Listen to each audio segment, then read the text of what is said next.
સમગ્ર દેશમાં પવિત્ર રમઝાન મહિનાની પૂર્ણાહુતિ બાદ ઈદ ઉલ ફિત્રની ઉજવણી કરવામાં આવી હતી। ઈદ ઉલ ફિત્રના પવિત્ર દિવસે દેશ અને દેશ બાંધવો માટે દુઆઓ કરવામાં આવી હતી। સાથે સાથે દેશમાં એકતા, ભાઈચારો, સદભાવના બની રહે અને સૌ ધર્મના લોકો હળીમળીને દેશને વિશ્વ ફલક પર ગતિમાન કરીએ તેવી શુભકામનાઓ પાઠવવામાં આવી હતી। જે અનુસંધાને પાટણ શહેરમાં પણ ઈદ ઉલ ફિત્રની ઉજવણી ખૂબ જ ધામધૂમથી કરવામાં આવી હતી।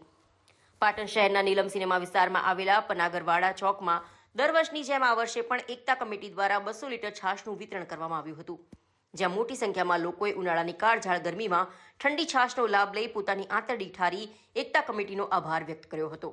સાથે સાથે પનાગરવાડા ચોકમાં રમઝાન ઈદ નિમિત્તે લોકમેળો ભરાતો હોવાથી નાના બાળકોએ વિવિધ મનોરંજનના સાધનોની સાથે ખાણીપીણીની દુકાનોમાં મનોરંજન સાથે મજા માણી હતી અને એકબીજાના ગળે મળી ઈદની શુભકામનાઓ પાઠવી હતી। આ પ્રસંગે એકતા કમિટી પાટણના સભ્યો અયુબ ખાન બલોચ, મહમદ ખાન બલોચ, યાસીન ખાન બલોચ, અબ્બાસ મિર્ઝા, હિદાયત મંસૂરી, યાસીન ખાન બલોચ વગેરે હાજર રહ્યા હતા। આ કાર્યક્રમમાં સિરાજભાઈ, ઇલિયાસભાઈ વગેરે કાર્યકરોએ સેવા આપી હતી। આ પ્રસંગે અયુબ ખાન બલોચે જણાવ્યું કે સિઝનને અનુરૂપ એકતા કમિટી દ્વારા રમઝાન ઈદ નિમિત્તે વિવિધ સેવા કેમ્પનું આયોજન કરવામાં આવતું હોય છે। ત્યારે ચાલુ સાલે ગરમીના અનુસંધાને ઠંડી છાશનું વિતરણ પનાગરવાડા ચોકમાં એકતા કમિટીના હિન્દુ મુસ્લિમ ભાઈઓએ આયોજન કરી કોમી એકતા અને ભાઈચારાનો સંદેશ પાઠવવામાં આવ્યો હોવાનું જણાવ્યું હતું। આજથી 14-15 વર્ષ પહેલાં બી આ પ્રોગ્રામ ઉજવાય છે અને હિન્દુ મુસ્લિમ ભાઈઓ બધા ભેગા થઈને આ પ્રોગ્રામ ઉજવે છે। જેવી સિઝન હોય છે, ગરમી હોય છે તો છાશ, ઉનાળો હોય છે તો દૂધ કોફી, એવા બધા પ્રસંગો ઉજવીએ છીએ અમે બધા સાથે રહીએ। અને હું તો એવા કહેવા માગું છું જે પાટણનો આજનો માહોલ છે એવો આખા ભારતમાં માહોલ બની રહે એવી અમારી ઈચ્છા છે અને અમે એવું એકતાનો માહોલ બની રહે। મુસ્લિમોના પવિત્ર તહેવાર એવા રમઝાન મહિનાની પૂર્ણાહુતિ બાદ ઈદ ઉલ ફિત્ર એટલે કે રમઝાન ઈદનો તહેવાર ઉજવાઈ રહ્યો છે।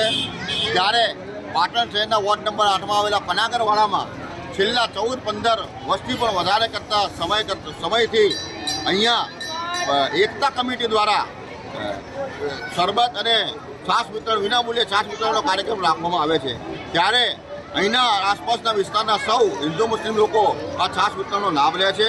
છેલ્લા ઘણા સમયથી સમયની અનુકૂળતા મુજબ છાશ વિતરણ હોય કે શરબત હોય કે દૂધ કોલ્ડ ડ્રિંક હોય, અનેક અવનવી રીતે વિવિધ શરબતોનું આયોજન કરવામાં આવે છે। આ પાટણ એકતા સમિતિ એ માત્ર એક જ ઉદ્દેશથી ચાલે છે કે પાટણ શહેર વર્ષોથી શાંતિપ્રિય શહેર છે। પાટણ શહેરમાં એકતા, અખંડિતતા, સદભાવના અને ભાઈચારો અકબંધ રહે અને હંમેશા આવી રીતે હળીમળી અને સૌ પાટણ શહેરને સમૃદ્ધ બનાવવા માટે કટિબદ્ધ બની રહીએ તેવા અને પ્રયાસો કરવામાં આવી રહ્યા છે।